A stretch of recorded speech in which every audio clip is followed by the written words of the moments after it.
Hace mucho, mucho tiempo, antes del principio del mundo, había un rey. El Rey de Gloria.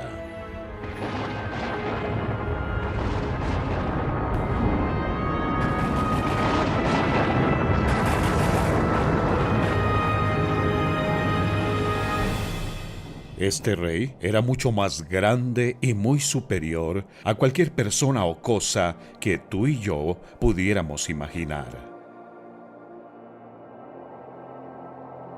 En la infinitud de la eternidad, Él era el único rey, y su reino era el único reino. Un mundo de sabiduría, amor, gozo y paz. El reino no tenía necesidad de sol ni de estrellas, porque el rey mismo era su luz. El reino no conocía límites en cuanto a su tamaño, pero sí en cuanto a sus súbditos. Algunos dicen que el rey no tenía súbditos. ¿O sí? Uno de los primeros misterios de este rey era que incluso cuando solo existía él, nunca estaba solo. Aún así, quiso compartir su vida con otros seres inteligentes. De modo que este rey bueno y sabio hizo una esfera celestial con millones de seres espirituales resplandecientes y superinteligentes llamados ángeles. Los conocía a todos por nombre y quería que ellos a su vez le conocieran a él. La vida junto al rey era una aventura sin fin. Pero el rey quería algo más que ángeles. Así que creó un reino de tiempo, espacio y materia, un universo deslumbrante, con un planeta luminoso que se convertiría en el hogar de una comunidad de criaturas asombrosas llamadas humanos. A diferencia de los ángeles, la familia humana empezó con tan solo dos seres, un hombre y una mujer. Al igual que con los ángeles, el rey quería compartir su vida con ellos. Pero algo ocurrió. Algo terrible. Hubo una rebelión en el reino. Primero en el cielo y luego en la tierra. Un ángel rebelde se apoderó del reino de la tierra al capturar a los humanos. Pero al rey no le pilló desprevenido. En lo profundo del corazón del rey había un plan de rescate tan grande, tan misterioso, tan insólito, de tanto alcance, que tardaría miles y miles de años en llevarlo a cabo. ¿Qué otra cosa esperaría del Rey de la Eternidad? Él vive por encima del tiempo.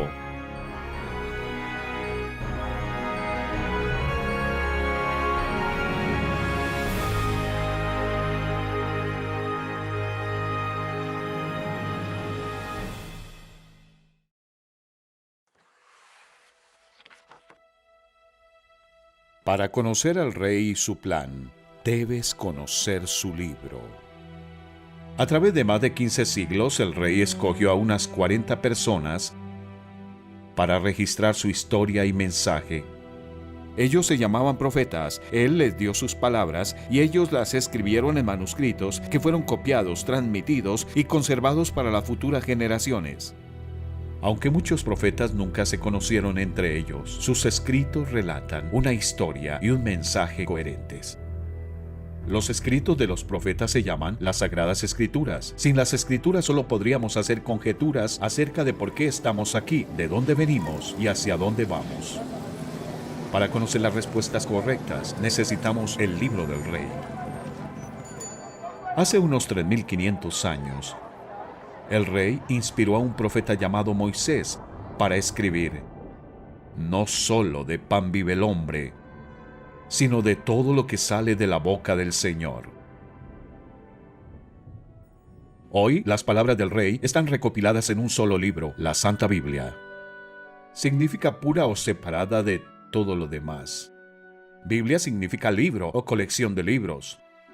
La Biblia es el libro más vendido y traducido del mundo. Miles de manuscritos de papiro y de cuero muestran que es el texto mejor preservado de la antigüedad.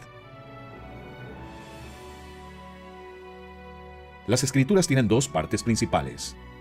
La primera parte es el Antiguo Testamento, donde el rey predice su plan. La segunda parte es el Nuevo Testamento, donde el rey cumple su plan. Testamento significa pacto, contrato o acuerdo. El Antiguo Testamento predice lo que Dios planeaba hacer. El Nuevo Testamento registra el cumplimiento de su plan. Solo Él puede escribir la historia antes de que suceda. La diferencia entre el Antiguo y el Nuevo Testamento es la misma que hay entre recibir cartas y fotos de un gran rey, y que ese mismo rey te visite en persona. Las Escrituras llegaron primero a Oriente Medio, África, Asia y Europa, y después a las Américas y más allá. Los profetas eran de Oriente Medio, pero la historia y el mensaje que escribieron es para cada nación, familia y persona, para ti.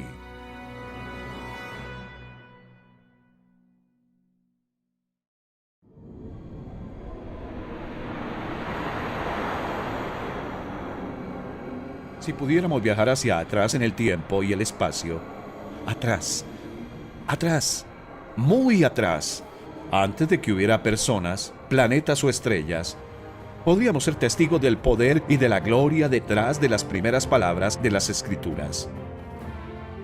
Dios en el principio creó los cielos y la tierra. Hoy día, muchas personas piensan que el mundo y sus maravillas llegaron a existir al margen de un creador que todo lo sabe. Sin embargo, las teorías de estas personas no explican adecuadamente el diseño complejo y el orden predecible del universo.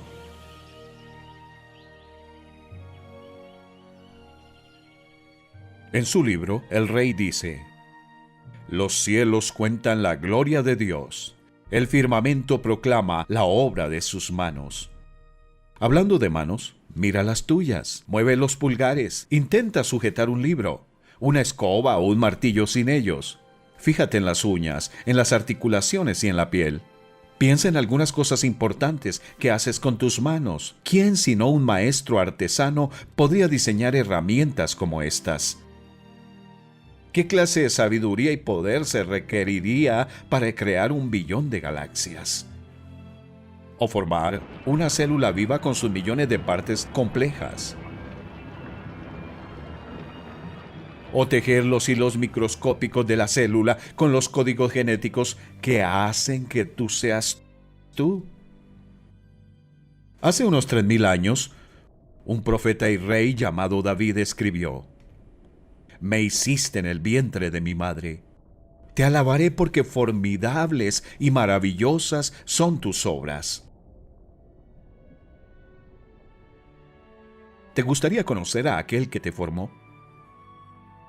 ¿Te gustaría vivir para siempre con el hacedor y dueño de las galaxias? Puedes hacerlo. Él se ha revelado, quiere que le conozcas. Quiere que tu familia y tus vecinos le conozcan también. Te invita a entender su plan, experimentar su amor, contemplar su majestad, someterte a su gobierno y vivir bajo su gloria. Pero no te obligará a ser su súbdito. A fin de cuentas, Él no solo es un rey, es el Rey de gloria. Esta es su historia.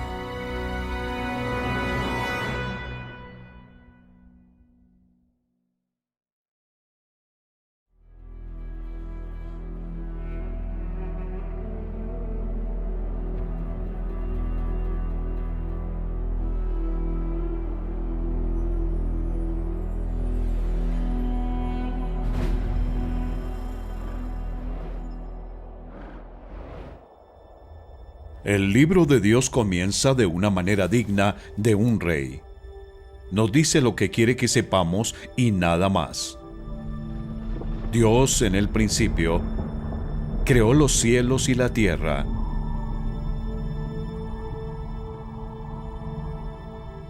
Todo lo que podemos ver y tocar tiene un principio.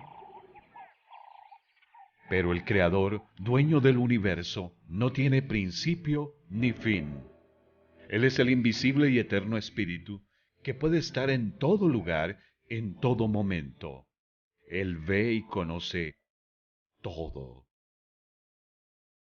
¿Sabes cómo se llama? Dios tiene muchos nombres, pero el más famoso es el Señor. En el idioma original de su libro, su nombre es Yahvé, que significa aquel que es, o sencillamente, el yo soy. La historia de la creación continúa con la descripción que hace el rey de la tierra primitiva. La tierra no tenía forma y estaba vacía, y la oscuridad cubría las aguas profundas, y el Espíritu de Dios se movía en el aire sobre la superficie de las aguas. Era el momento de preparar el planeta para las personas. Dios dijo, que haya luz, y hubo luz. Y vio Dios que la luz era buena. Luego separó la luz de la oscuridad. Dios llamó a la luz día y a la oscuridad noche. Y fue la tarde y fue la mañana un día. ¿Qué hizo el primer día de la creación? Ordenó que la luz atravesara las tinieblas. Más tarde, el sol brillaría sobre la tierra, pero no el primer día. Dios quiere que sepamos que Él es el origen de la luz. Dios es luz, y en Él no hay ninguna oscuridad. Dios es puro como la luz. No puede ser contaminado. Incluso cuando la luz brilla sobre cosas muy sucias, sigue siendo pura. Dios es perfecto. Dios es santo. ¿Observaste quién estaba con Dios en la escena de la creación? Su Espíritu Santo estaba allí moviéndose sobre las aguas. Su Verbo también estaba allí hablando. En el principio ya existía el Verbo, y el Verbo estaba con Dios, y el Verbo era Dios.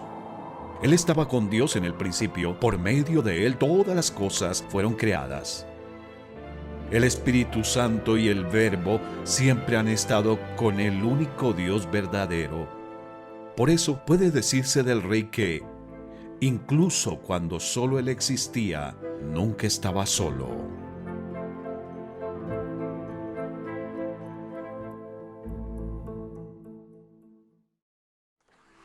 En 6 días ordenados, el Rey creó un mundo hermoso y fenomenal. Solo habló y aparecieron maravillas perfectamente diseñadas.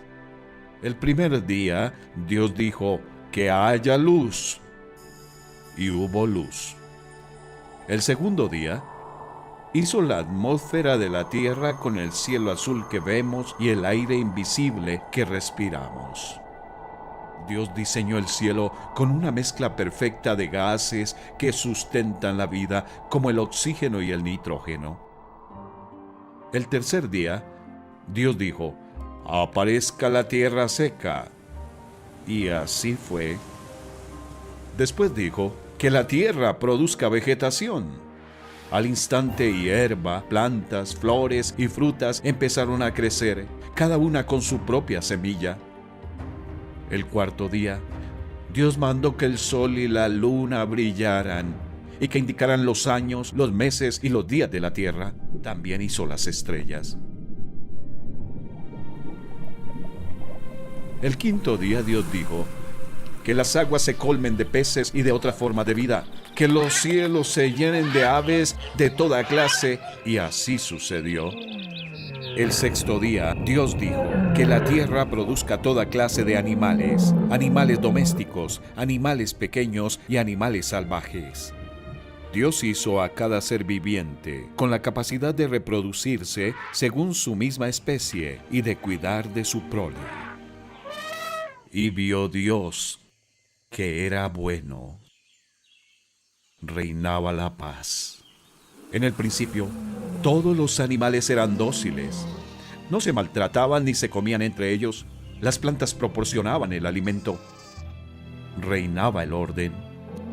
Funcionando como un reloj, el sol se mantendría a la distancia correcta de la Tierra. La luna cambiaría de luna nueva a luna llena. La Tierra reciclaría su aire, agua y desechos. Bien gobernado, al reino de la Tierra jamás le faltaría ninguna cosa buena. Sería el hogar ideal para la humanidad. Cada día de la creación nos da una pista de cómo es Dios. Día 1 nos muestra que Dios es santo, es perfecto y puro como la luz. Dios es todopoderoso, hizo y sustenta la atmósfera. Día 3, Dios es bueno. Creó miles de plantas y alimento para nosotros. Día 4, Dios es fiel. El sol y la luna permanecen en sus órbitas. Día 5, Dios es vida. Puso los peces en el mar y las aves en el cielo. Día 6, Dios es amor.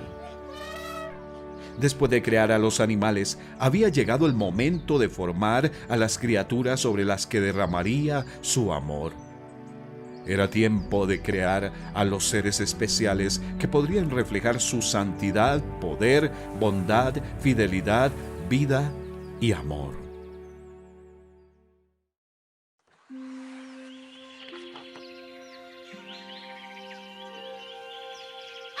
El sexto día de la creación, el rey conversó consigo mismo, Dios, su Santo Espíritu y su Verbo, y dijo: hagamos al ser humano a nuestra imagen y semejanza, que tenga dominio sobre la tierra y los seres vivientes. Y Dios creó al ser humano a su imagen, lo creó a imagen de Dios, hombre y mujer los creó. Cuando las Escrituras dicen que creó a las personas a su propia imagen, no significa que Dios es como nosotros, sino que debemos reflejar su naturaleza y personalidad. Así como las monedas romanas llevaban grabada la imagen del emperador, la humanidad llevaba grabada la imagen de Dios. El primer hombre y la primera mujer fueron creados con la capacidad de pensar, amar y hablar como su creador para que pudieran disfrutar de una relación cercana con él. Las personas no fueron hechas para ser esclavas de Dios, sino sus amigas. Al crear a los humanos a su propia semejanza, Dios les dio dominio. Las personas debían cuidar y gobernar la tierra para Dios, descubriendo sus secretos y usando sus recursos sabiamente. Esas capacidades distinguían a la humanidad del reino animal. A los animales, Dios les dio dos dimensiones: cuerpo y alma. A los seres humanos, Dios les dio tres: cuerpo, alma y espíritu. Y Dios el Señor formó al hombre del polvo de la tierra y sopló en su nariz hálito de vida. Y el hombre se convirtió en un ser viviente. El cuerpo era simplemente la casa o tienda en la que Dios sopló el alma y el espíritu del hombre. El alma era el intelecto, las emociones y la voluntad del hombre que hacían posible que el hombre pensara, sintiera y escogiera. El espíritu conectaba al hombre con Dios. Mientras que el cuerpo equipaba al hombre para conectarse con el mundo visible, el espíritu lo equipaba para conectarse con el Dios invisible. El Señor quería que los humanos le conociesen. Las personas serían el tesoro especial de Dios, puesto que Dios les había hecho no era solamente su creador, sino también su dueño. Dios el Señor llamó al primer hombre Adán, que significa de la tierra o sencillamente hombre. Más adelante Dios formaría a la primera mujer, pero antes había que llevar a cabo algunos preparativos. Adán necesitaba un hogar y un trabajo.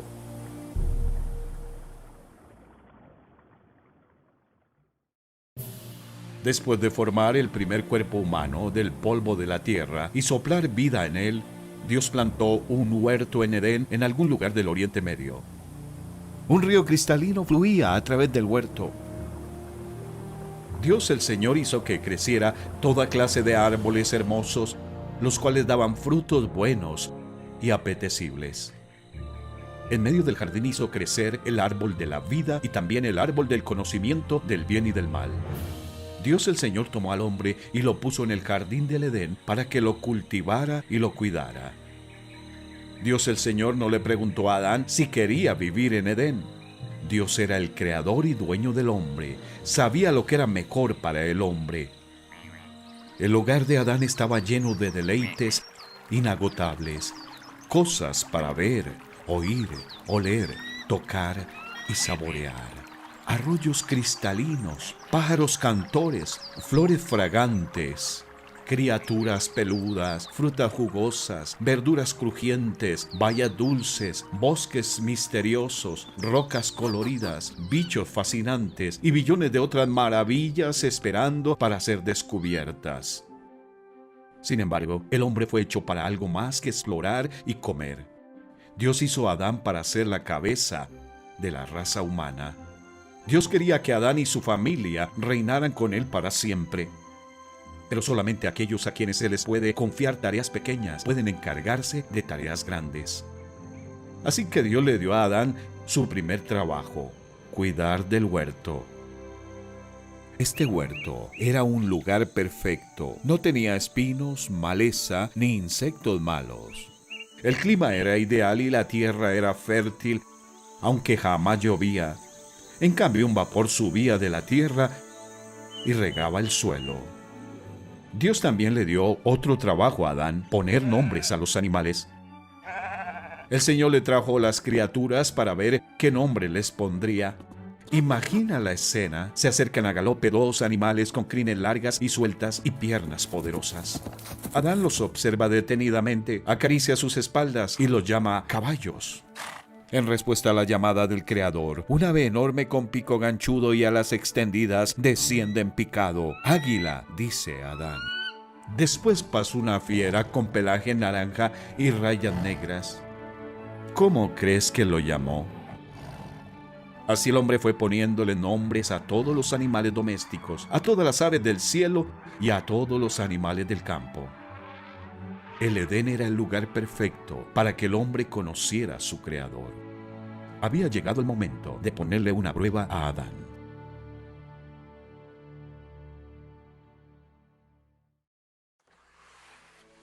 Desde el principio, Dios y el hombre eran amigos, pero era necesario probar esa amistad. El rey del universo no poblaría su reino de súbditos que estuvieran obligados a someterse a él. Dios amaba a Adán y tenía planes asombrosos para él y su futura familia. Puesto que Dios quería personas, no marionetas, le dio una norma para obedecer.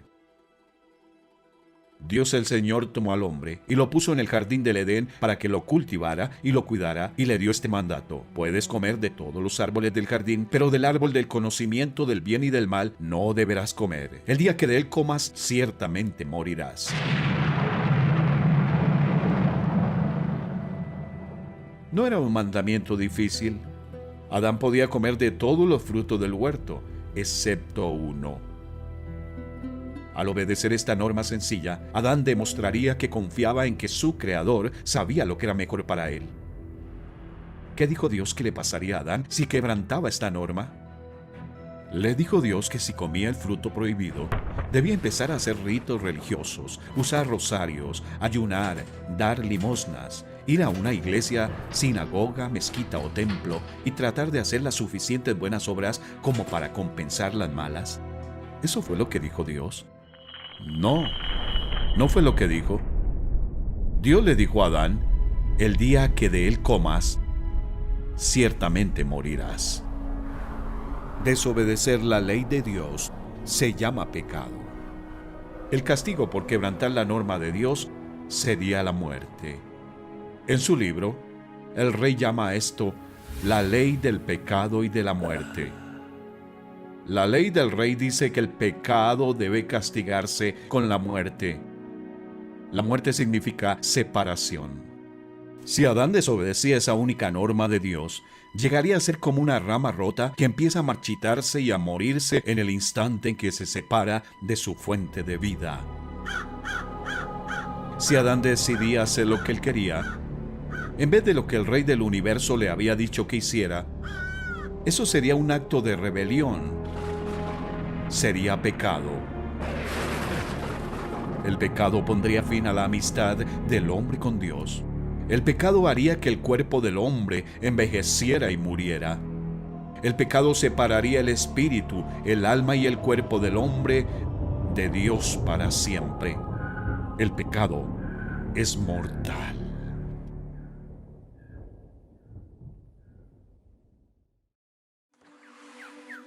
Después de darle al primer hombre un trabajo que hacer y una norma que obedecer, había llegado el momento de que Dios formara a la primera mujer.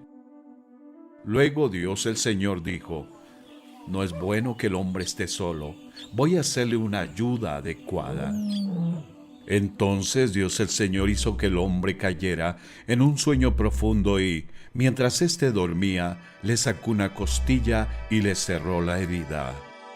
De la costilla que le había quitado al hombre, Dios el Señor hizo una mujer y se la presentó al hombre, el cual exclamó: esta sí es hueso de mis huesos y carne de mi carne. Se llamará mujer, porque del hombre fue sacada. ¿Has observado quién hizo la primera cirugía y quién concertó el primer matrimonio? Sí, fue Dios. Mujer significa tomada del hombre. Más tarde Adán llamó a su esposa Eva, que significa madre de todos. Aunque Dios le dio papeles diferentes, hizo al hombre y a la mujer iguales en valor. Igual que Adán, Eva fue creada a imagen de Dios.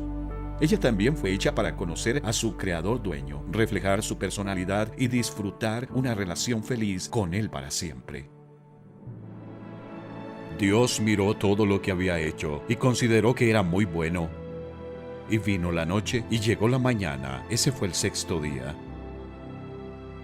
Al llegar el séptimo día, Dios descansó porque había terminado la obra que había emprendido. ¿Por qué descansó Dios el séptimo día? Porque su trabajo había terminado. Además, al crear nuestro mundo en 6 días y descansar el séptimo, estableció la semana de 7 días, un ciclo de trabajo y descanso que aún se practica en todo el mundo. El Señor cuidaba de Adán y de Eva como un padre sabio y amoroso.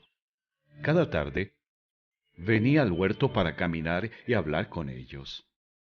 Ellos se sentían felices y cómodos en su presencia.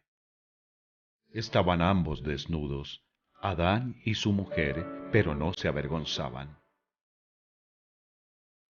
Imagina un mundo perfecto, habitado por una pareja perfecta en estrecha amistad con su Creador perfecto. Así eran las cosas al principio. ¿Qué falló?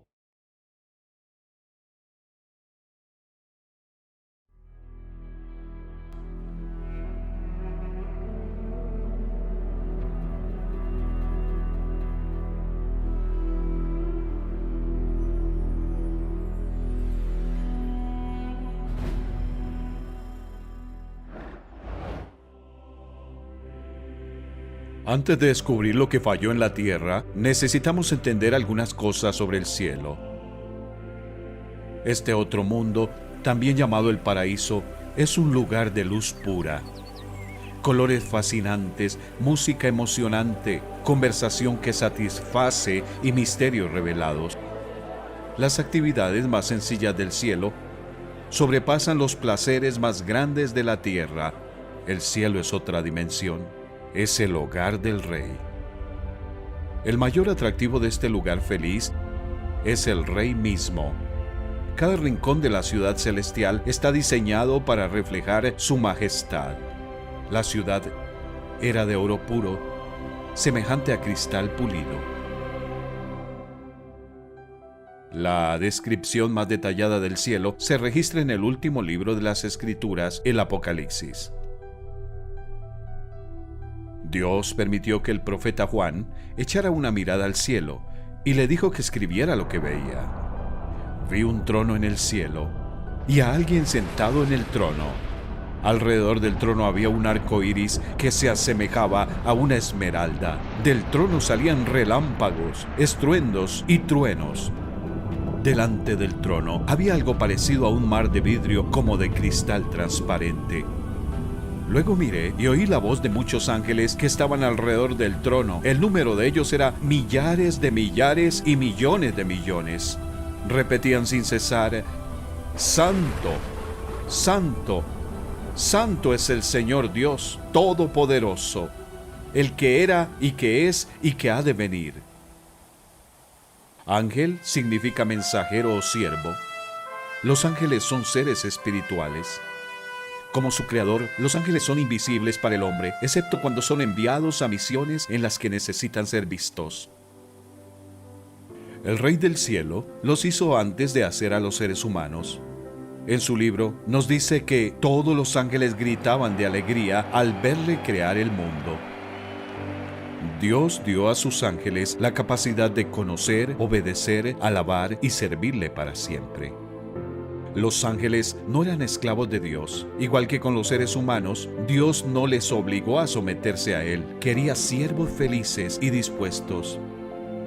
Las Escrituras hablan acerca de un ángel de alto rango a quien Dios había dado gran inteligencia, belleza y poder. Si conoces la historia de este ángel, sabes de dónde vino el mal. Lucifer era uno de los ángeles principales de Dios. Su nombre significa reluciente. Las escrituras de los profetas describen a Lucifer como el modelo de la perfección, lleno de sabiduría y de exquisita belleza. Pero entonces Lucifer empezó a mirarse a sí mismo en vez de mirar a su gran creador rey. Por primera vez en la historia, un ser creado se enorgulleció de sí mismo. Cegado por su propia hermosura e inteligencia y olvidando a quien le había creado, Lucifer dijo en su corazón: subiré al cielo para poner mi trono por encima de las estrellas de Dios. Escalaré hasta los cielos más altos y seré como el Altísimo. Lucifer quería ser rey. Quería que se hiciera su voluntad en lugar de la voluntad de Dios. El pecado había entrado en el universo.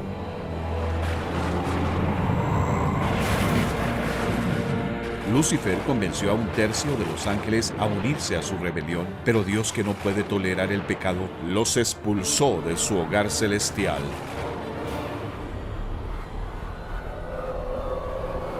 El nombre de Lucifer se cambió por Satanás, que significa acusador.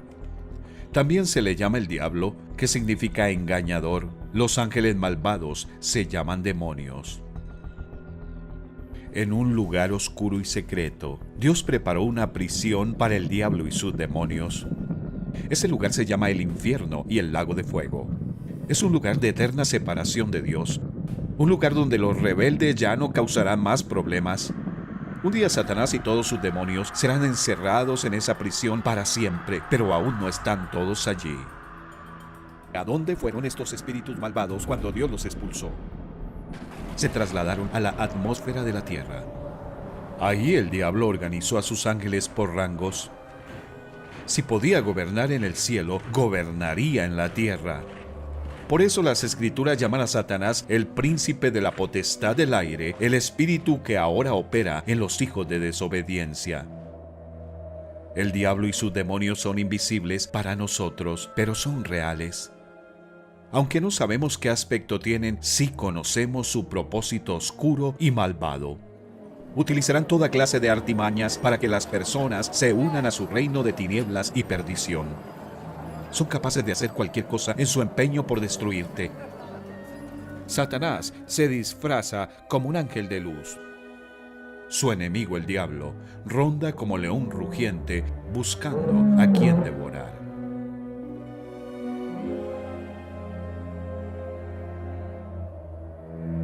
Volvamos ahora a la historia de nuestros primeros padres.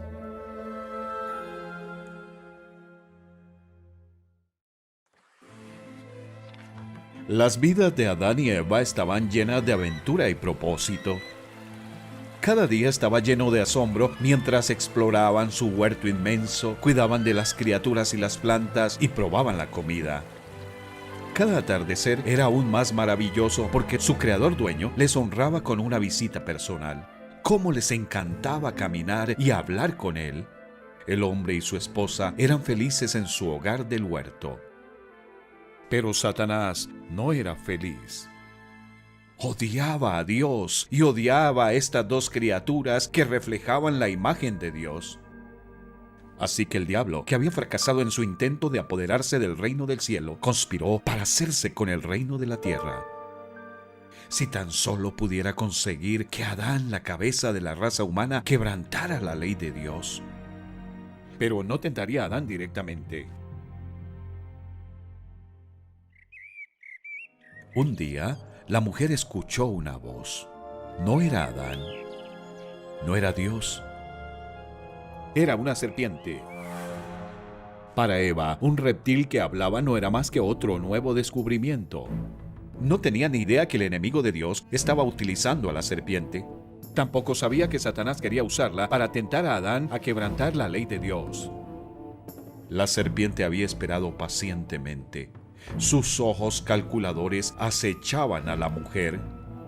Entonces, en el momento oportuno, les siseó. ¿Es verdad que Dios les dijo que no comieran de ningún árbol del jardín?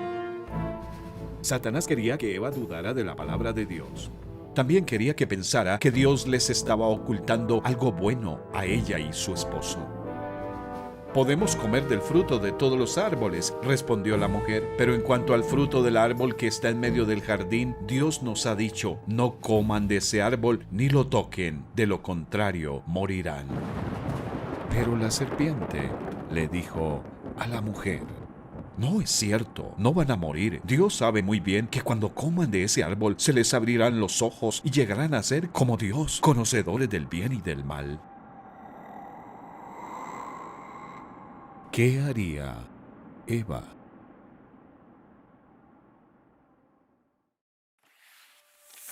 Dios les había dado a Adán y Eva la libertad de elegir entre hacer la voluntad de Dios o la suya propia. El Señor sabía que era mejor para estas criaturas especiales que Él había creado a su propia imagen. Quería que Adán y Eva confiaran en Él, incluso cuando no comprendieran las razones tras su gobierno.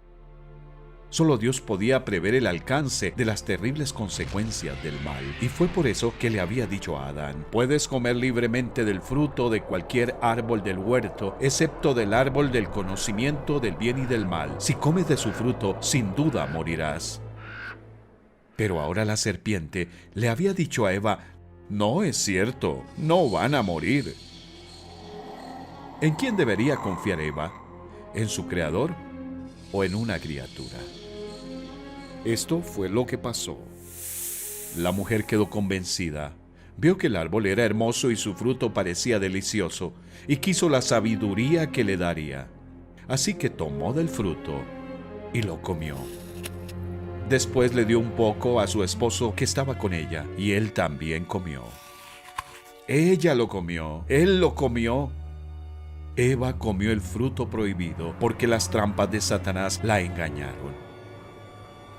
Adán lo comió porque escogió intencionalmente ir por su propio camino en vez de ir por el camino de Dios. En lugar de someterse a su Creador santo y amoroso, la humanidad se rindió ante el enemigo. Nuestros primeros padres pecaron.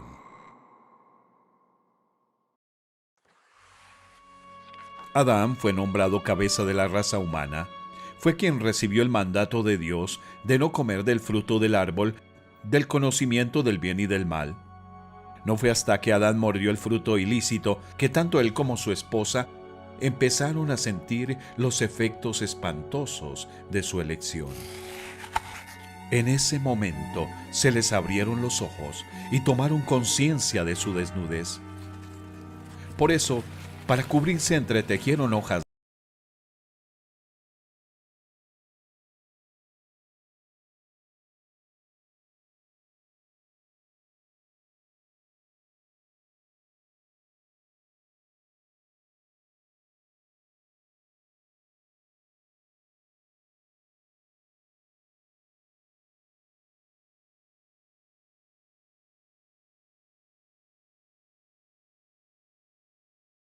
Pero cuando comieron del árbol del conocimiento del bien y del mal, tomaron conciencia de sí mismos y se avergonzaron.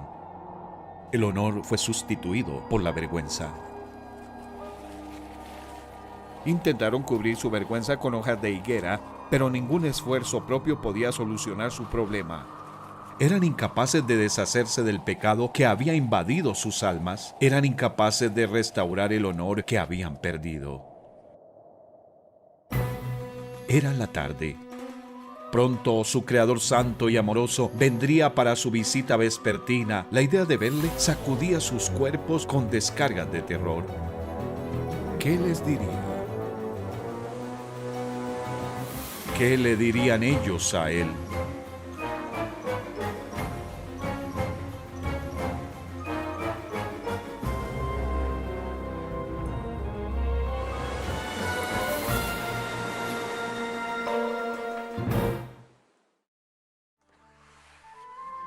Antes de desobedecer a Dios, Adán y Eva se regocijaban al ver a su Creador dueño cada vez que venía a visitarles. Ahora tenían miedo. Cuando el día comenzó a refrescar, oyeron el hombre y la mujer que Dios andaba recorriendo el jardín. Entonces corrieron a esconderse entre los árboles para que Dios no los viera. Como niños desobedientes que intentan esconderse de sus padres, Adán y Eva intentaron esconderse de su Creador. Dios el Señor llamó al hombre y le dijo: ¿Dónde estás? El hombre contestó: escuché que andabas por el jardín y tuve miedo porque estoy desnudo. Por eso me escondí. ¿Y quién te ha dicho que estás desnudo?, le preguntó Dios. ¿Acaso has comido del fruto del árbol que yo te prohibí comer? Él respondió: la mujer que me diste por compañera me dio de ese fruto y yo lo comí. Entonces Dios el Señor le preguntó a la mujer: ¿qué es lo que has hecho? La serpiente me engañó y comí, contestó ella. ¿Por qué querían esconderse Adán y Eva de Dios? Porque habían pecado. ¿Por qué culpaban a otros por su pecado? Porque estaban avergonzados. Adán y su mujer ya no mostraban la imagen santa de Dios. En lugar de reflejar la santidad y el amor de su Creador, ahora reflejaban la rebelión y el orgullo del diablo. La primera pareja había llegado a ser como una rama rota de un árbol vivo. Su pecado había roto su relación con el Rey del universo. Espiritualmente estaban muertos. Su pecado les había separado de la fuente de vida eterna. Físicamente seguían vivos, pero el proceso de envejecimiento había comenzado. El poder de la muerte había invadido sus cuerpos. ¿Cuál era la causa de toda esta muerte y destrucción? El pecado.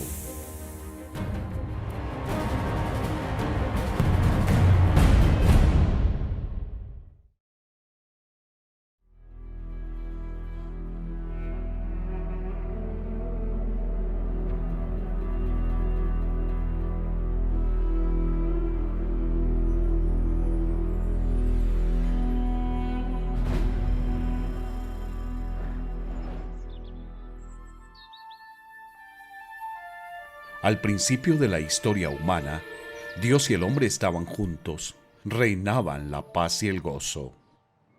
Pero entonces el hombre quebrantó la ley de Dios.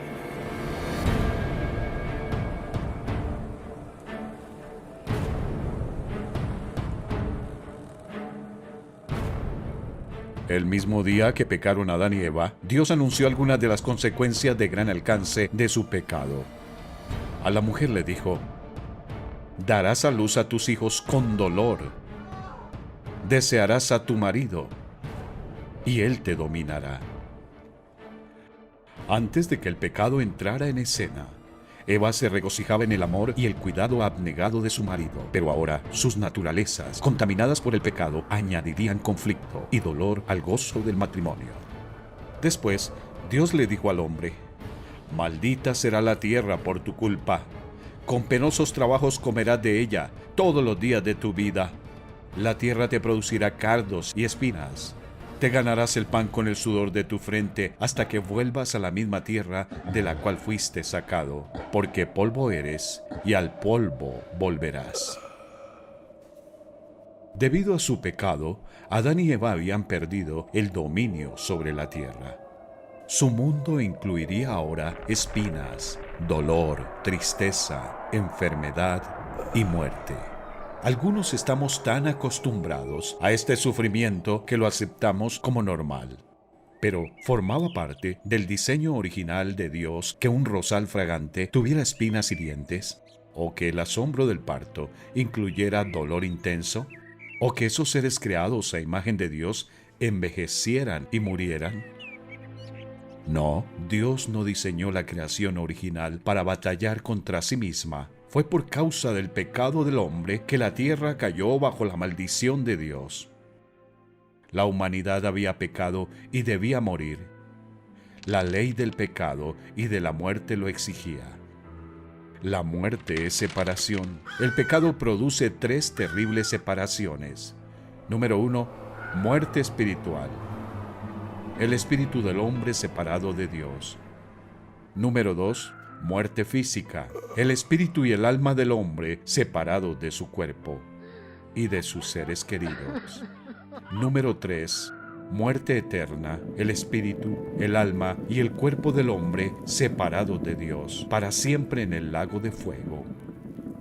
El hombre no tenía forma de salvarse de la maldición del pecado. ¿Había alguna esperanza?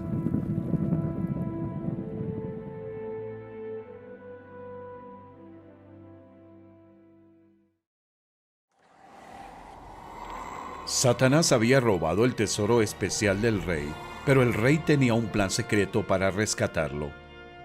Como el precio de rescate que el rey planeaba pagar era increíblemente alto, ni los demonios ni los seres humanos entenderían su plan hasta que lo cumpliera. El mismo día que Satanás capturó la raza humana, Dios le dijo a la serpiente: «Por causa de lo que has hecho, maldita serás entre todos los animales, tanto domésticos como salvajes. Te arrastrarás sobre tu vientre y comerás polvo todos los días de tu vida». Cuando Dios creó a las serpientes, tenían patas, pero como Satanás usó a la serpiente para llevar a la humanidad al pecado, Dios la maldijo, obligándola a deslizarse por el suelo. ¿Sabías que los pitones y las boas tienen protuberancias pequeñas bajo la piel donde antes tenían patas?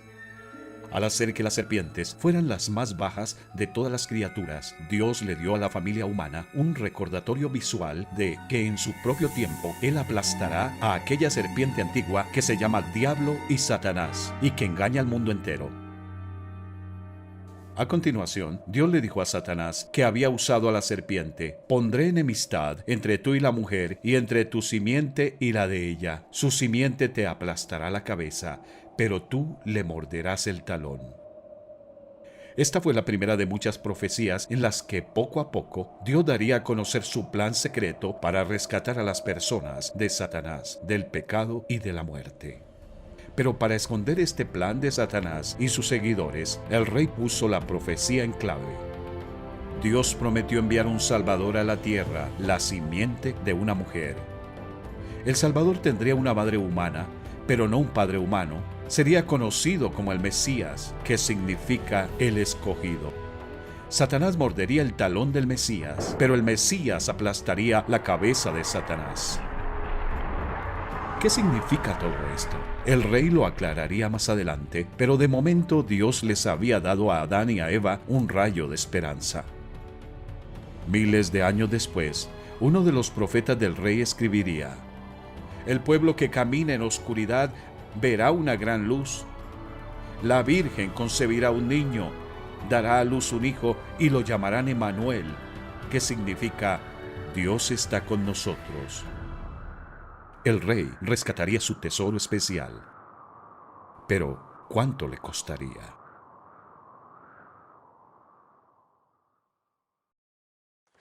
¿Recuerdas qué hicieron Adán y Eva después de comer el fruto prohibido? Se vistieron con hojas de higuera. ¿Esas prendas les hicieron sentirse más cómodos en la presencia de su creador juez? No, se sentían avergonzados y culpables. No tenían forma de arreglar las cosas entre ellos y Dios. Así que Dios hizo algo por ellos. Dios el Señor hizo ropa de pieles para el hombre y su mujer, y los vistió. ¿Quién hizo el primer sacrificio animal de la historia? Dios. El Señor sacrificó unos animales, hizo ropa de pieles y vistió a Adán y Eva. Al hacerlo, Dios les estaba enseñando unas lecciones básicas sobre su justicia, misericordia y gracia. Pensemos en estas tres palabras importantes. Justicia. Mira a los animales muertos. ¿Por qué los sacrificó Dios? Lo hizo para enseñarles a Adán y Eva que la ley del pecado y de la muerte debe cumplirse. Su pecado tenía que ser castigado con la muerte. Eso es justicia. Misericordia. Mira a Adán y Eva. ¿Dios los ejecutó?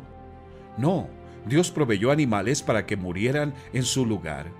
De esta manera, Dios castigó su pecado sin castigarles a ellos. Eso es misericordia. Gracia. Ahora mira la hermosa ropa de Adán y Eva. ¿Merecían estos dos transgresores este regalo? No, pero Dios les mostró bondad al vestirles con las pieles de los animales sacrificados. Eso es gracia. Adán y Eva volvían a sentirse felices en la presencia de Dios. La sangre animal cubrió su pecado. Adán y Eva merecieron morir ese día, pero unos animales inocentes murieron en su lugar. La ropa de pieles de animales cubrieron su vergüenza.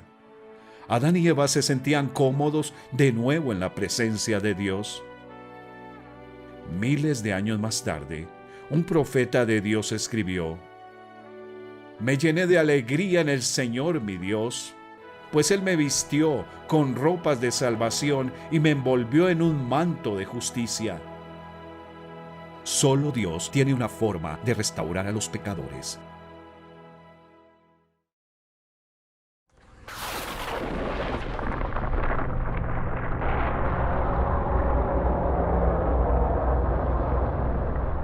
Cuando Dios expulsó a los ángeles rebeldes del cielo, su destino estaba sellado.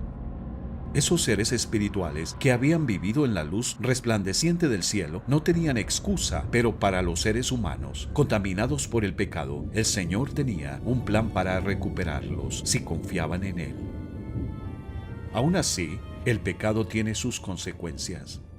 Así como Dios echó a Lucifer y sus ángeles malignos del paraíso celestial, echó al hombre y su esposa del paraíso terrenal.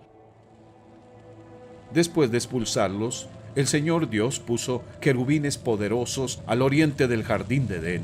Colocó una espada de fuego ardiente a fin de custodiar el camino hacia el árbol de la vida. El árbol de la vida era el otro árbol especial en medio del huerto. Solo las personas perfectas podían comer de él. Adán y Eva ya no eran perfectos, habían pecado y debían envejecer y morir. Nuestro gran Dios, Creador, es santo. Eso significa que es puro, limpio, perfecto y justo. Debido a su naturaleza santa y a sus leyes santas, debe castigar el pecado con la muerte, la separación de la fuente de vida. Algunas personas creen que Dios es tan grande que puede ignorar las leyes que Él mismo ha decretado. Imagina un tribunal donde el juez se niega a hacer cumplir las leyes de la nación. ¿Dirías que tal juez es grande? Imagina un partido de fútbol donde el árbitro ignora las reglas del juego. ¿Le llamarías un gran o un mal árbitro? Satanás quería que Eva creyera que su creador no haría cumplir sus reglas, que no castigaría a los transgresores con la muerte. Pero el Rey y Juez justo del universo siempre cumple su palabra. Dios es grande, puedes confiar en Él. La rectitud y la justicia son el cimiento de tu trono. El amor inagotable y la verdad van como séquito delante de ti. Veamos si puedes resolver este acertijo. ¿Qué pueden hacer Satanás y los seres humanos que el Señor Dios no puede hacer? Aquí está la respuesta de Dios mismo. Por nada romperé mi pacto. No retiraré ni una sola palabra que he dicho, y por mi santidad no puedo mentir.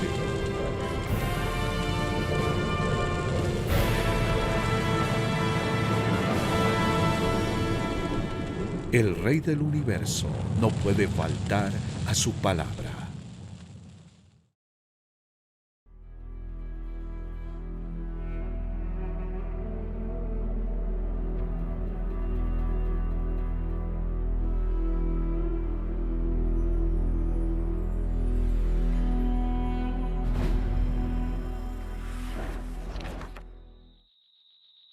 Fuera del huerto, el mundo seguía siendo un lugar hermoso, pero también incluía cosas malas como plantas espinosas, bichos molestos, rodillas raspadas y narices congestionadas.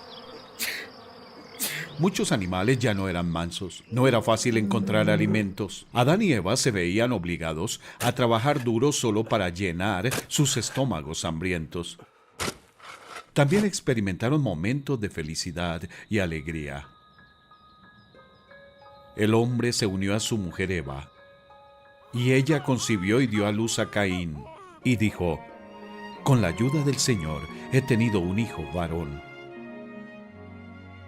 Al primer bebé del mundo, Eva le llamó Caín, que significa posesión. ¡Qué precioso tesoro les había dado Dios!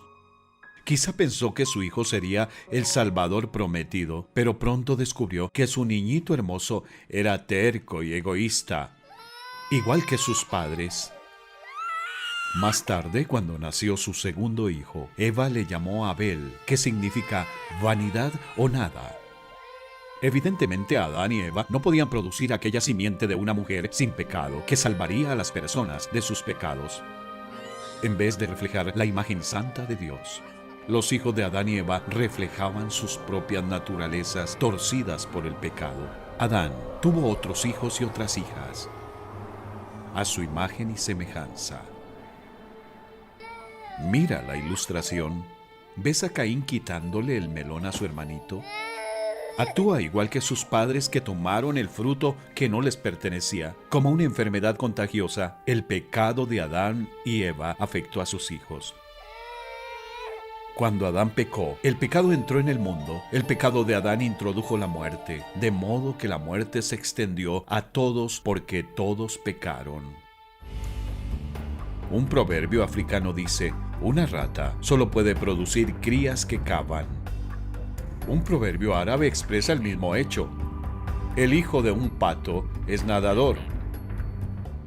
Cuando nuestros primeros padres pecaron, se volvieron como una rama rota de un árbol. Así como cada ramita y hoja de la rama rota se ve afectada, cada miembro de la rama familiar de Adán se ve afectado por el pecado de Adán. Mucho tiempo después de la muerte de Adán, el profeta y rey David escribió: soy pecador de nacimiento, así es desde el momento en que me concibió mi madre. Puede que no nos guste escucharlo, pero sabemos que es verdad.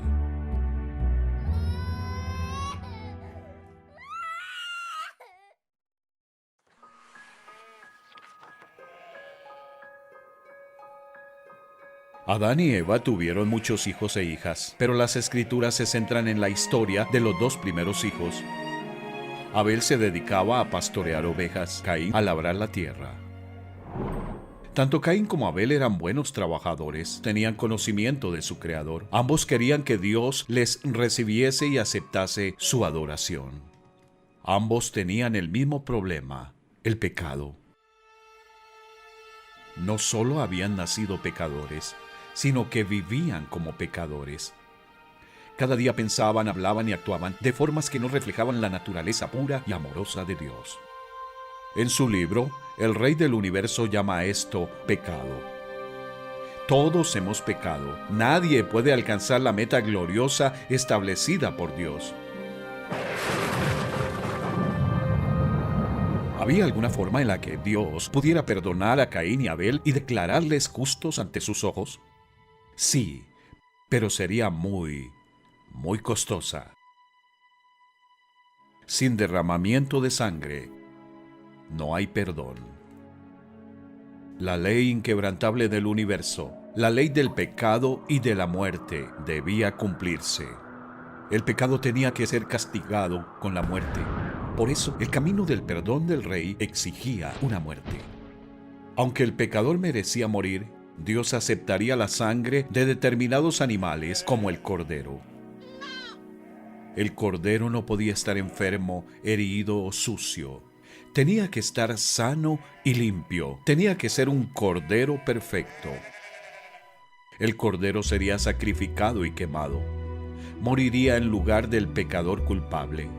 El cordero sería el sustituto del pecador. Un día, los dos hermanos trajeron ofrendas a Dios, pero solo uno trajo la ofrenda correcta. Tiempo después, Caín presentó al Señor una ofrenda del fruto de la tierra. Abel también presentó al Señor lo mejor de su rebaño, los primogénitos con su grasa. ¿Cuál de las ofrendas crees que Dios aceptó?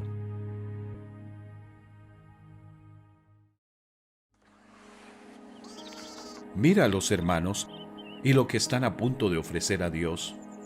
Mira los altares. Un altar era una plataforma elevada, normalmente hecha de piedra o tierra. Era un lugar de muerte. Elevaba la ofrenda entre el cielo y la tierra, entre Dios y el hombre. Todo lo que se ofrecía sobre el altar debía quemarse con fuego. Dios siempre cumple la justicia, pero desea mostrar misericordia. ¿Cómo podía hacer las dos cosas? ¿Cómo podía castigar al pecador sin castigar al pecador?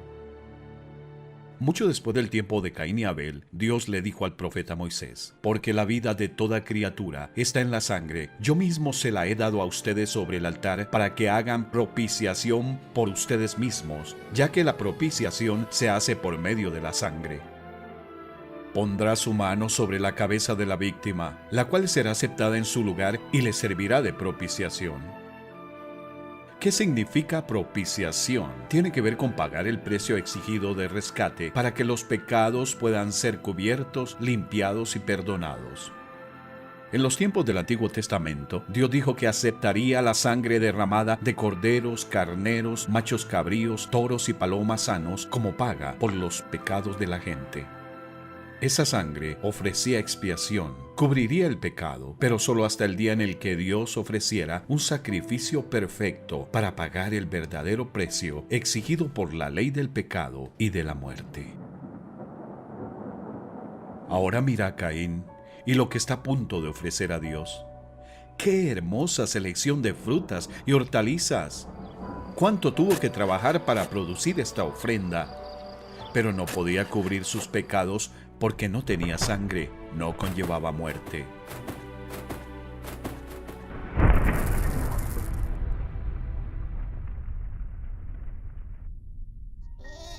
Mira a Abel y su ofrenda. ¡Qué cuadro tan triste! El corderito está atado y a punto de morir. ¿Ves cómo Abel pone su mano sobre la cabeza del cordero? Puesto que Abel creyó en el plan de Dios, Dios tomó todos los pecados de Abel y los puso sobre el cordero. Abel está dando gracias al Señor porque aunque él, Abel, merece el castigo de la muerte, Dios aceptará la sangre del cordero para cubrir el pecado. La ley de Dios exigía que todo pecador fuese castigado con la muerte, pero Dios, en su justicia y misericordia, aceptaría la muerte de un cordero en su lugar. Dios llama a esto la ofrenda por el pecado. La ley de la ofrenda por el pecado libró a Abel de la ley del pecado y de la muerte. Pero, ¿qué pasó con Caín?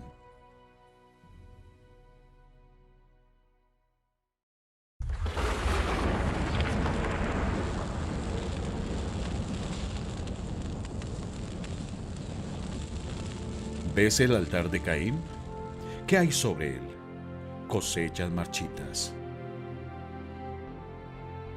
Ahora mira el altar de Abel.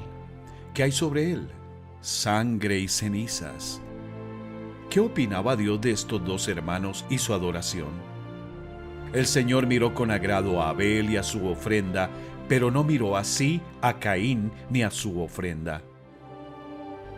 No se nos dice de qué manera mostró Dios su aprobación por el sacrificio de Abel, ni su rechazo de la ofrenda de Caín. Las Escrituras solo dicen, fue por la fe que Abel presentó a Dios una ofrenda más aceptable que la que presentó Caín. La ofrenda de Abel demostró que era un hombre justo y Dios aprobó sus ofrendas. Dado que Abel confió en el Señor y en su plan, fue perdonado y declarado justo. Este fue el regalo que Dios le hizo a Abel. Dios cargó al cordero con el pecado de Abel y el cordero murió en su lugar. La sangre del cordero fue derramada y su cuerpo reducido a cenizas. La ira justa de Dios contra el pecado cayó sobre el cordero en vez de sobre Abel. ¿Por qué le agradó a Dios aquel cordero sacrificado? Porque señalaba al Salvador venidero que pagaría un día la deuda de pecado del mundo. Debido a su fe en el plan de Dios, Abel gozaba ahora de una relación correcta con él. Más tarde, cuando muriera, en vez de verse separado de Dios para siempre, estaría con él, su amigo. La ley de la ofrenda por el pecado había triunfado sobre la ley del pecado y de la muerte.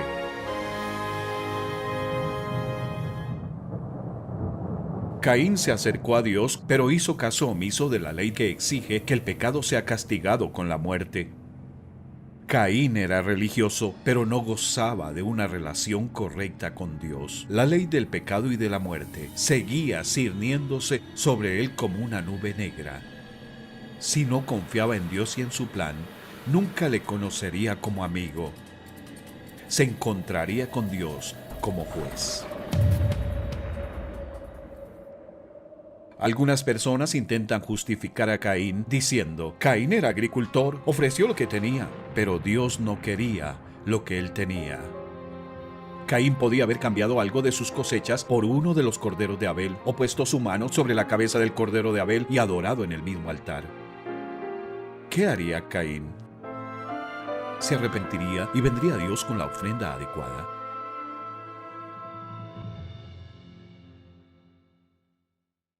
El Señor rechazó la ofrenda de Caín. Sin embargo, Dios le seguía amando y le animaba a arrepentirse. ¿Qué significa arrepentirse? Supón que quieres viajar a cierta ciudad. Después de subir al tren, te das cuenta de que te subiste al equivocado. ¿Qué haces? Admites tu error, te bajas y te subes al tren correcto. Eso es lo que significa arrepentirse. Arrepentirse quiere decir cambiar de parecer, dar la espalda a lo que es falso y someterse a lo que es verdadero. Arrepentirse ante Dios no significa que debo castigarme a mí mismo por mis pecados. Significa que debo ver mi pecado como Dios lo ve. Dios quería que Caín se arrepintiera, que dejara de confiar en su propio camino y siguiera el de Dios. Esto hizo que Caín se enojara mucho y se veía decaído. ¿Por qué estás tan enojado?, preguntó el Señor a Caín. ¿Por qué te ves tan decaído? Serás aceptado si haces lo correcto, pero si te niegas a hacer lo correcto, entonces ten cuidado. El pecado está a la puerta, al acecho y ansioso por controlarte, pero tú debes dominarlo y ser su amo. Caín era demasiado orgulloso para arrepentirse. Había sido humillado por su hermano. Se desharía de esa humillación y recobraría el honor a su propia manera. Cierto día, Caín dijo a su hermano, «Salgamos al campo». Mientras estaban en el campo, Caín atacó a su hermano Abel y lo mató.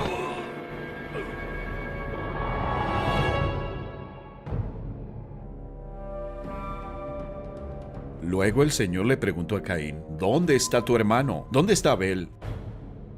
«No lo sé», contestó Caín. «¿Acaso soy yo el guardián de mi hermano?» Pero el Señor le dijo, «¿Qué has hecho?» Escucha, la sangre de tu hermano clama a mí desde la tierra. El alma y el espíritu de Abel se habían ido a estar con el Señor, pero su cuerpo volvería al polvo de la tierra hasta un día futuro, cuando Dios transformará ese polvo en un cuerpo glorioso, adecuado para la eternidad. En cuanto a Caín, Dios le dio otra oportunidad para arrepentirse, pero él la rechazó. Así Caín se alejó de la presencia del Señor.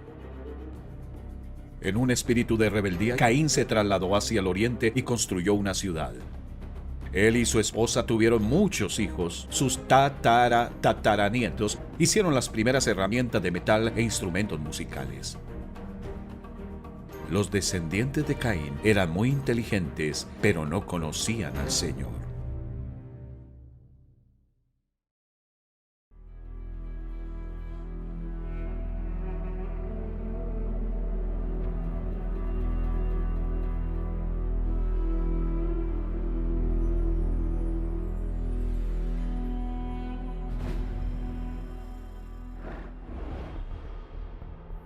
Después de 10 largas generaciones, desde el primer pecado de Adán, Dios dio este triste informe sobre la familia humana. La maldad del ser humano en la tierra era muy grande y todos sus pensamientos tendían siempre hacia el mal. Sin embargo, una familia en la tierra aún confiaba en Dios. Pero Noé contaba con el favor del Señor. Le dijo a Noé: he decidido acabar con toda la gente, pues por causa de ella la tierra está llena de violencia. Así que voy a destruir a la gente junto con la tierra. Constrúyete un arca de madera resinosa, hazle compartimentos y cúbrela con brea por dentro y por fuera. Esta barcaza espaciosa de 3 pisos, con la longitud de un campo de fútbol y medio, tendría espacio suficiente para albergar a una pareja de cada especie animal y 7 parejas de animales sacrificados en las ofrendas por el pecado. El arca tenía un sistema de ventilación y una sola puerta grande. Durante un siglo entero, Noé, junto con su esposa, sus 3 hijos y sus respectivas esposas, construyó el arca. Mientras trabajaba, Noé advertía al mundo del juicio venidero de Dios, pero la gente se limitaba a burlarse de él. Por fin, el arca estaba lista. La familia de Noé la había llenado de provisiones. Dios trajo a los animales, los reptiles, los insectos y los pájaros.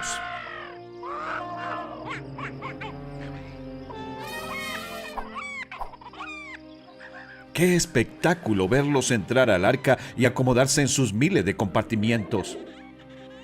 Noé y su familia también entraron. ¿Entró alguien más a este lugar seguro?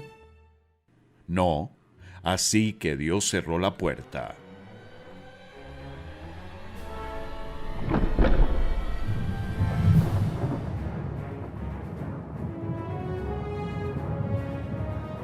Nubes amenazadoras rodearon el planeta, los relámpagos destellaron y los truenos retumbaron.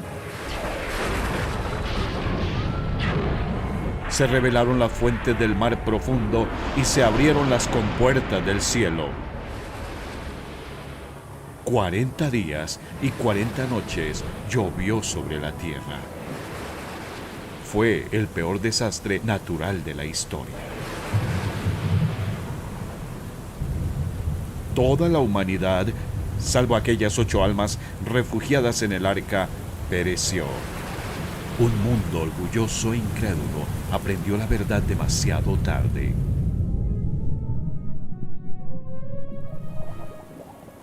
Los registros geológicos y fósiles afirman el relato bíblico. Desde el Sahara hasta el Himalaya, se encuentran fósiles marinos en los grandes desiertos y montañas del mundo.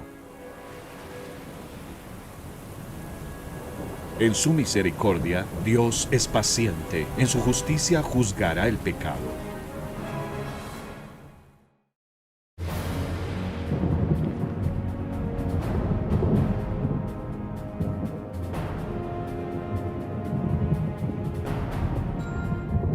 ¿Qué pasó, pues, con Noé y su familia y los animales dentro del arca? Se salvaron del juicio de Dios. Dios se acordó de Noé y de todos los animales salvajes y domésticos, envió un viento que soplara sobre la tierra y las aguas del diluvio comenzaron a retirarse. La gigantesca arca fue bajando hasta descansar sobre Ararat, un enorme monte de 2 picos en Turquía oriental. Noé envió una paloma 3 veces para ver si podía encontrar tierra seca. La primera vez, la paloma simplemente volvió. La segunda vez, vino con una hoja de olivo en el pico. La tercera vez, ya no volvió. Había encontrado un hogar. Noé sabía que era tiempo de salir del arca. Había pasado un año entero desde que inició el diluvio. ¿Sabes qué hizo Noé después de que su familia y los animales salieron del arca? Luego Noé construyó un altar al Señor, y sobre ese altar ofreció como holocausto animales puros y aves puras. El Señor percibió el grato aroma. La justicia y la misericordia de Dios no habían cambiado. El pecado seguía exigiendo la paga de muerte. Por eso Noé derramó la sangre de unas criaturas inocentes y quemó sus cuerpos sobre un altar suspendido entre el cielo y la tierra, entre Dios y el hombre. Estos sacrificios señalaban al Mesías sin pecado, que un día vendría a la tierra para ofrecer la verdadera paga por el pecado. A continuación, Dios le dio un mandamiento a Noé y su familia. Sean fecundos, multiplíquense y llenen la tierra. Dios hizo también un pacto con el planeta Tierra. He colocado mi arco iris en las nubes, el cual servirá como señal de mi pacto con la tierra. Nunca más las aguas se convertirán en un diluvio para destruir a todos los mortales. Como símbolo de su pacto, Dios develó un arco iris glorioso que se elevaba sobre el cielo nublado. Dios prometió que nunca volvería a enviar un diluvio global. El arco iris nos recuerda que, ya sea para castigar o para proteger, Dios siempre cumple sus promesas. Siempre. Aunque habían sido bendecidas con un nuevo comienzo, al paso de unas pocas generaciones, muchas personas habían abandonado al Señor para seguir su propio camino. Por ejemplo, Dios había mandado que la humanidad se extendiera y llenara la tierra. ¿Y qué hizo el hombre? Las Escrituras dicen: en ese entonces se hablaba un solo idioma en toda la tierra. Al emigrar al oriente, la gente encontró una llanura en la región de Sinar, el actual Irak, y allí se asentaron. Un día se dijeron unos a otros: vamos a hacer ladrillos y a cocerlos al fuego. Usaron ladrillos en vez de piedras y asfalto en vez de mezcla. Luego dijeron: construyamos una ciudad con una torre que llegue hasta el cielo.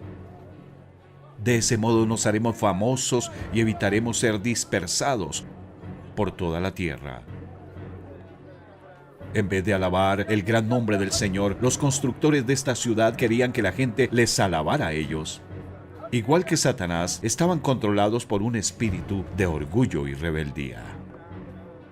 En su deseo de construir una torre que llegue hasta el cielo, eran como las personas religiosas de hoy que esperan llegar al cielo por sus propios esfuerzos. Como Caín, eran personas religiosas, pero hacían caso omiso del camino de Dios, del perdón y la justicia. No confiaban en Dios y su plan. Así que el Señor Dios dijo: vamos a bajar a confundirlos con diferentes idiomas, así no podrán entenderse unos a otros. De esa manera, el Señor los dispersó por todo el mundo, y ellos dejaron de construir la ciudad. Por eso la ciudad se llamó Babel, porque fue allí donde el Señor confundió a la gente con distintos idiomas. Así los dispersó por todo el mundo. Al darle un idioma diferente a cada familia o clan, el Señor detuvo su proyecto de construcción. No le quedó más remedio a la gente que marcharse de Babel y llenar la tierra tal y como Dios les había mandado. La gente no terminó su torre, pero los planes de Dios seguían cumpliendo los tiempos determinados por Él.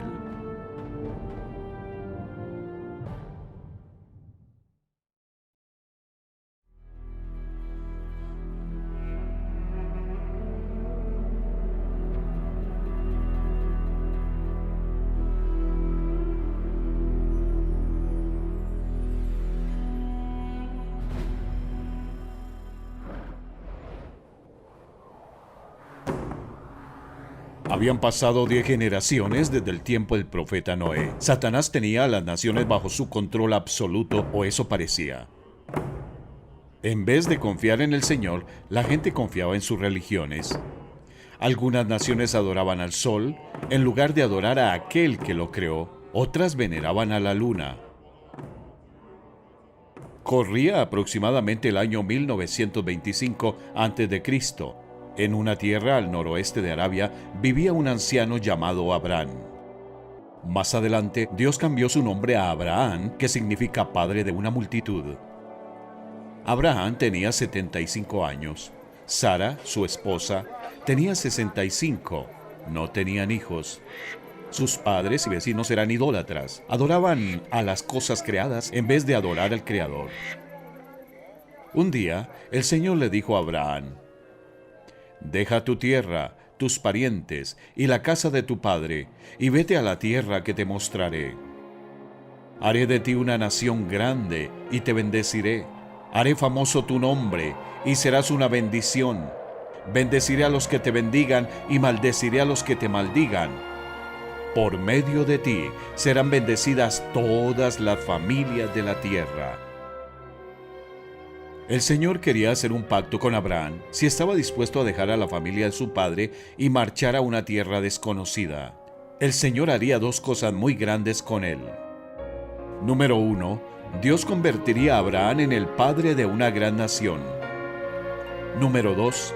A través de esa nación nueva, Dios bendeciría a la gente de todas las naciones. Si Abraham estaba dispuesto a confiar en el Señor y seguirle, se convertiría en el padre de una nación de la que saldrían los profetas, las escrituras y el Salvador del mundo. ¿Qué hizo Abraham? Por la fe, Abraham, cuando fue llamado para ir a un lugar que más tarde recibiría como herencia, obedeció y salió sin saber a dónde iba. No fue fácil para Abraham y su esposa dejar a sus parientes y abandonar la religión familiar.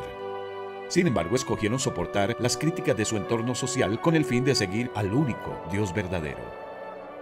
Confiar en Dios y obedecerle no siempre es fácil, pero siempre es lo mejor.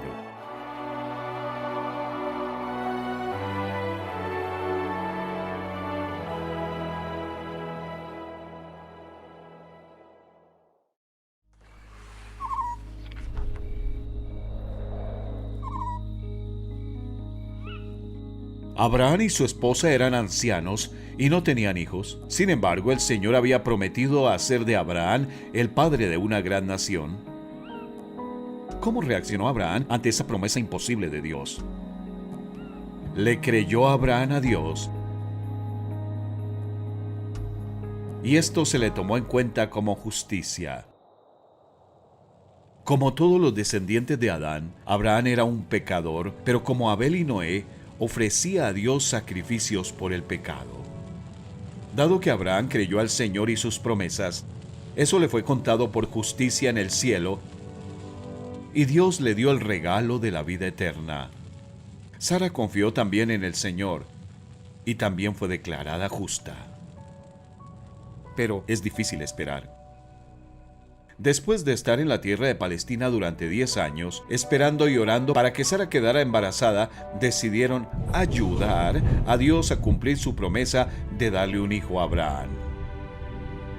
Siguiendo una costumbre local, Sara dio su criada egipcia Agar a Abraham. Él durmió con Agar y ella se quedó embarazada y dio a luz un hijo. Le llamaron Ismael. Unos 13 años después, cuando Abraham tenía 99 años y Sara 89, el Dios Todopoderoso se les apareció de nuevo. Les dijo que tendrían un hijo y que se llamaría Isaac.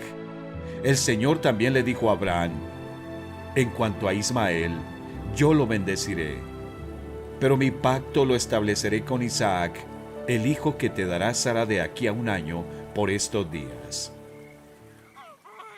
Un año después, Sara dio a luz a Isaac, el hijo de la promesa. Mira la imagen. ¿Ves a Abraham y su esposa contemplando el cielo nocturno? Están dando gracias al Señor por su fidelidad. Luego despidieron a Agar y a Ismael, pero Dios fue bueno con ellos también. El muchacho creció en el desierto y Dios estaba con él. Llegó a ser un hábil arquero, se estableció en el desierto de Parán y su madre arregló que se casara con una mujer de la tierra de Egipto. Ismael se convirtió en el padre del poderoso pueblo árabe, al que Dios ha bendecido de muchas formas. En cuanto a Isaac, se quedó en casa, cuidando el ganado y los rebaños de su padre. A veces le ayudaba a escoger un cordero sano para sacrificarlo y quemarlo sobre un altar por sus pecados. Pero ni Isaac ni su padre podrían imaginarse el sacrificio que Dios estaba a punto de exigir.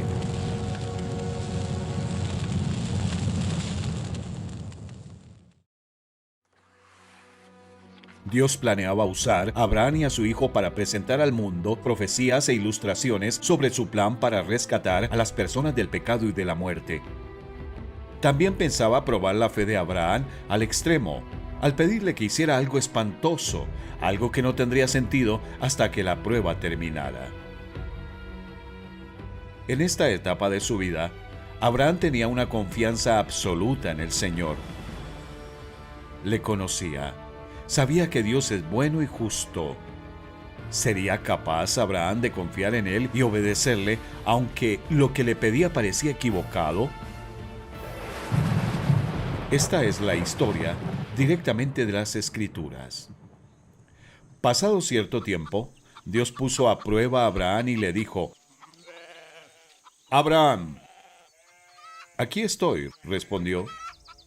Y Dios le ordenó: «Toma a tu hijo, el único que tienes y al que tanto amas, y ve a la región de Moria. Una vez allí ofrécelo como holocausto en el monte que yo te indicaré».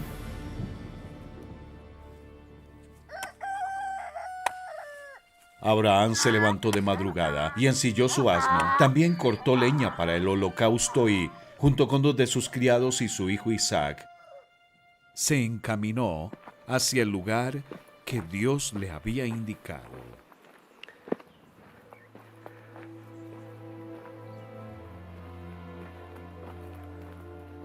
Al tercer día, Abraham alzó los ojos y a lo lejos vio el lugar.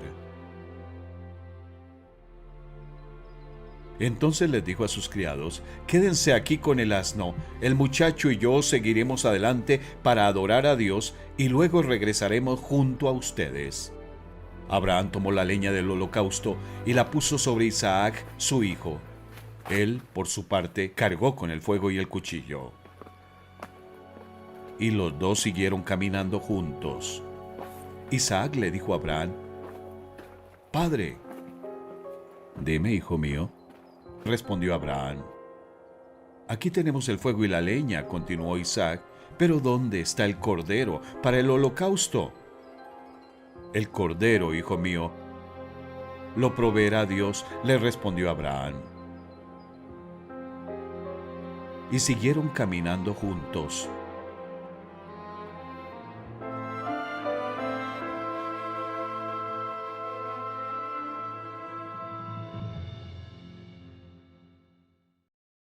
¿Escuchaste lo que Abraham dijo a sus siervos antes de subir con su hijo al monte del sacrificio?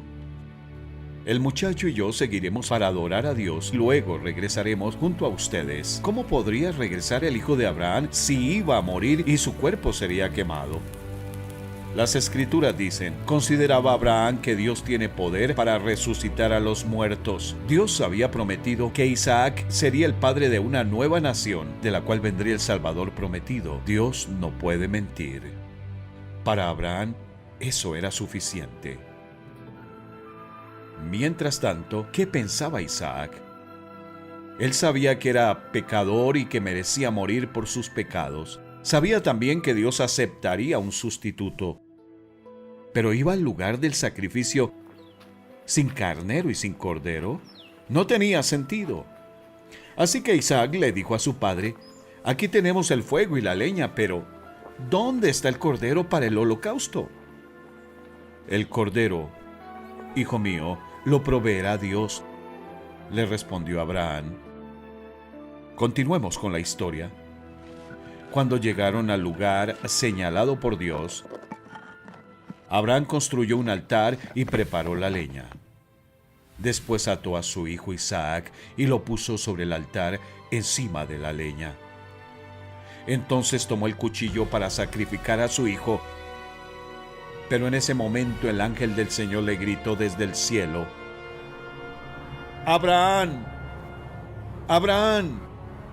«Aquí estoy», respondió.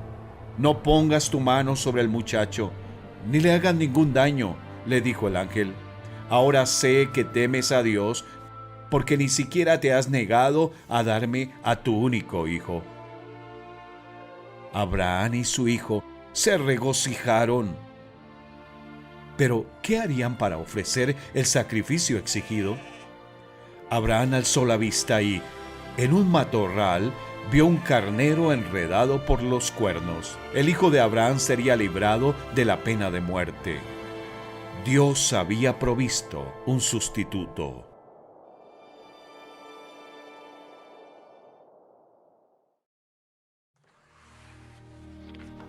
¿Cómo rescató Dios al hijo condenado a muerte de Abraham? Proporcionó un animal inocente y sin mancha para morir en su lugar. Abraham alzó la vista y, en un matorral, vio un carnero enredado por los cuernos. Fue entonces, tomó el carnero y lo ofreció como holocausto en lugar de su hijo. Estos acontecimientos ilustraban el plan de Dios de enviar a un Salvador Santo que cumpliría con las exigencias de la ley del pecado y de la muerte, que rescatara a los pecadores de cada nación de la tierra. Abraham llamó a aquel lugar «El Señor proveerá». La gente todavía usa ese nombre como proverbio: «En el monte del Señor será provisto». ¿Por qué llamó Abraham al monte «El Señor proveerá» en vez de «El Señor ha provisto»? ¿No acababa Dios de proveer un rescate? Al llamar al monte «El Señor proveerá», el profeta Abraham predecía el día en que, en ese mismo monte, Dios mismo proveería un sacrificio con sangre tan costoso que Dios lo aceptaría como la paga completa de la deuda de pecado del mundo, para que todo el que creyera en ese sacrificio no se perdiera, mas tuviera vida eterna. Unos 1900 años después de que el profeta Abraham ofreciera el carnero sobre el altar, el mismísimo Salvador prometido recordaría ese acontecimiento histórico y diría: «Abraham, el padre de ustedes, se regocijó al pensar que vería mi día, y lo vio y se alegró». Mientras el humo del carnero subía hacia el cielo, Dios le permitió a Abraham vislumbrar un futuro holocausto que se sacrificaría sobre aquel mismo monte. De repente, la respuesta de Abraham a la pregunta de su hijo «¿Dónde está el cordero?», cobra un sentido más profundo. El cordero, hijo mío, lo proveerá Dios. Para Abraham y su hijo, Dios aún no había provisto un cordero. Había provisto un carnero. ¿Dónde estaba el cordero? En el monte perfecto, Dios mismo daría la respuesta.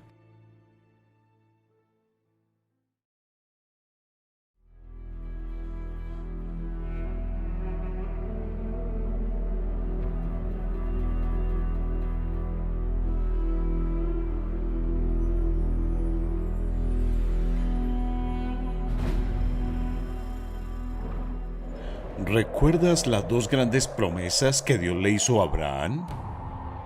Primero dijo: «Haré de ti una nación grande». Dios cumplió su palabra. Abraham tuvo a Isaac, Isaac tuvo a Jacob, y Jacob tuvo 12 hijos cuyas familias se convirtieron en las 12 tribus de Israel. Dios también dijo: «Por medio de ti serán bendecidas todas las familias de la tierra». Dios cumpliría esa parte de su promesa también. Al trabajar con esta nación especial y a menudo rebelde, Dios quiso mostrarles a todos los pueblos de la tierra cómo es Él y cómo los pecadores pueden acudir a Él. Cada vez que Dios protegía a esta nación, protegía sus planes de bendecirnos a ti y a mí, porque era de esta nación que vendrían los profetas, las santas escrituras y el Salvador prometido. El plan secreto de Dios seguía avanzando. Alrededor de 1500 a.C., Dios llamó a Moisés, un descendiente de Abraham, para ser su profeta. Moisés escribió los primeros 5 libros de la Biblia. Dios también lo usó para librar a los 3 millones de descendientes de Abraham de 4 siglos de esclavitud. Dios mismo les guió a través del desierto hostil, con una columna de nube para ofrecer sombra durante el día y con una columna de fuego para ofrecer luz de noche. Por su brazo poderoso, abrió un camino de escape para ellos en el Mar Rojo. Les dio pan del cielo, agua de una roca, y los trajo hasta el monte Sinaí. Allí, al pie del monte, Dios dijo al pueblo: ustedes serán para mí un reino de sacerdotes y una nación santa. Dios quería que esta nación fuera santa, separada para Él y diferente a las naciones de alrededor. Sin embargo, el pueblo no entendía lo que significaba ser santo. No se veían como pecadores necesitados. Pensaban que, de algún modo, podían ganar el favor de Dios. Para darles una lección sobre su ira ardiente contra el pecado, el Señor descendió entre temblores de tierra, llamaradas de fuego y el estruendo de una trompeta. El monte Sinaí estaba totalmente cubierto de humo, porque el Señor había descendido sobre él en forma de fuego. Nubes de humo subían al cielo como el humo que sale de un horno de ladrillos, y todo el monte se sacudía violentamente a medida que el sonido del cuerno de carnero se hacía cada vez más fuerte. Moisés hablaba y Dios le respondía con voz de trueno. Dios le había dado a Adán una norma. Estaba a punto de darle 10 a esta nueva nación.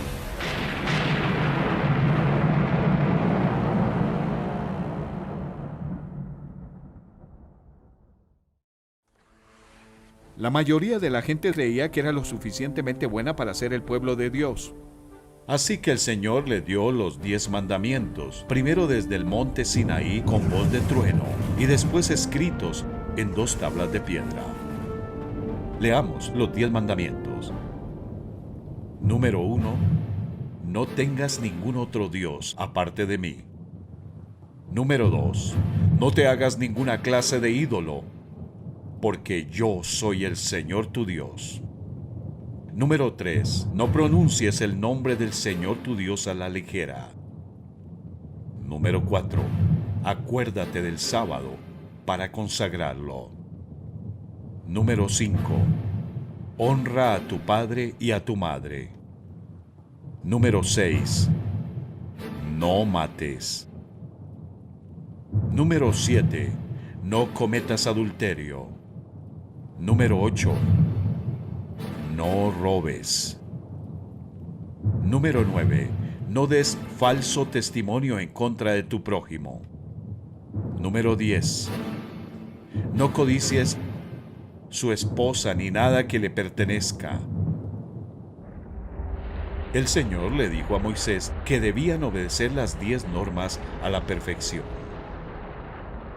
Maldito sea quien no practique fielmente las palabras de esta ley. ¿Cómo crees que se sentían las personas después de escuchar estos 10 mandamientos? ¿Crees que aún pensaban que eran buenas? ¿Y tú crees que eres lo suficientemente bueno para vivir en el reino perfecto de Dios? Lee otra vez la norma número 1. No tengas ningún otro Dios aparte de mí. ¿Siempre pones primero a Dios? Si no es así, no has guardado esta ley. Lee la 5. Honra a tu padre y a tu madre.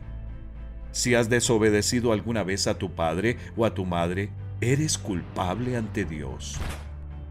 Ahora mira la norma 8. No robes. Si alguna vez te has llevado algo que no es tuyo o has hecho trampa en un examen, has quebrantado esta ley. ¿Has mentido alguna vez? entonces no has obedecido la norma 9. El último mandamiento nos dice que está mal incluso querer tener lo que le pertenece a otra persona. Dios ve el pecado en nuestro corazón. ¿Cuántos pecados hicieron falta para arruinar la relación de Adán y Eva con Dios? Solo uno. La exigencia de Dios de perfección no ha cambiado. Porque el que cumple con toda la ley, pero falla en un solo punto, ya es culpable de haberla quebrantado toda. Dios es santo y no puede ignorar el pecado. ¿A ti te gustaría compartir una habitación con el cadáver descompuesto de un cerdo? Nuestro pecado es así para Dios. Rociar perfume sobre el cadáver no purificará la habitación, y ninguna cantidad de esfuerzo puede purificar nuestros corazones. Un espejo me enseña la suciedad en mi cara, y la ley de Dios me enseña el pecado que hay en mi corazón. Así como el espejo no puede limpiar mi cara, los 10 mandamientos no pueden limpiar mi corazón. Nadie será justificado en presencia de Dios por hacer las obras que exige la ley. Más bien, mediante la ley cobramos conciencia del pecado. Por muy buenos que nos creamos, no somos lo suficientemente buenos para vivir con Dios en el cielo. Necesitamos un Salvador.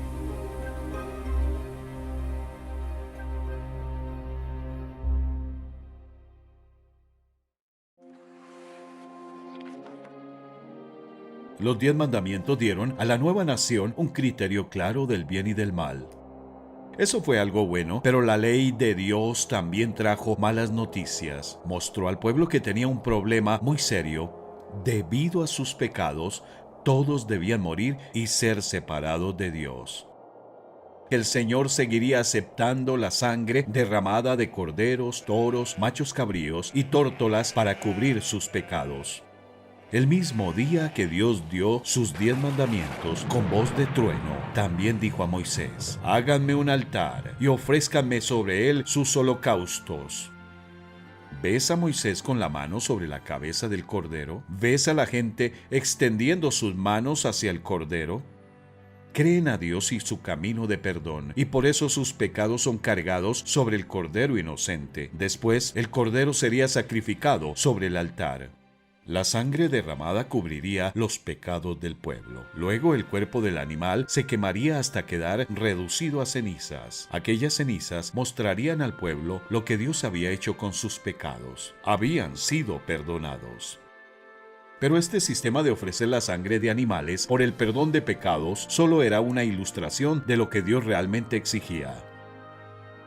El sistema bajo la ley de Moisés era un anticipo de lo porvenir, no las cosas buenas en sí mismas. Se repetían los sacrificios una y otra vez, año tras año, pero nunca pudieron limpiar por completo.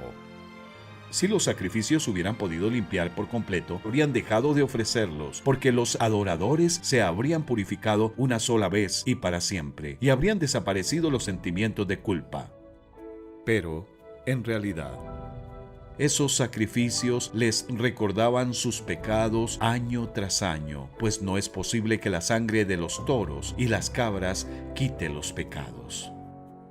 Los animales no fueron creados a imagen de Dios. El valor de un cordero no es igual al valor de un hombre. Así como no puedes llevar un coche de juguete a un concesionario y ofrecerlo como pago por un vehículo real, asimismo, la sangre de un cordero no podía pagar el alto precio exigido por la ley del pecado y de la muerte. Hacía falta un sacrificio mejor. Aunque los sacrificios de animales no podían quitar la deuda de pecado, ofrecían a los pecadores una ilustración de aquel que sí podía quitarla.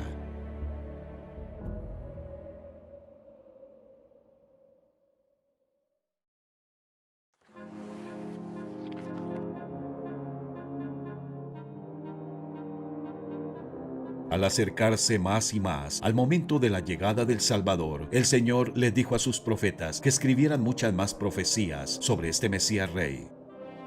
A continuación, se presentan algunas de esas profecías. La joven concebirá y dará a luz un hijo. Pero de ti, Belén, saldrá el que gobernará. Sus orígenes se remontan hasta la antigüedad. hasta tiempos inmemoriales.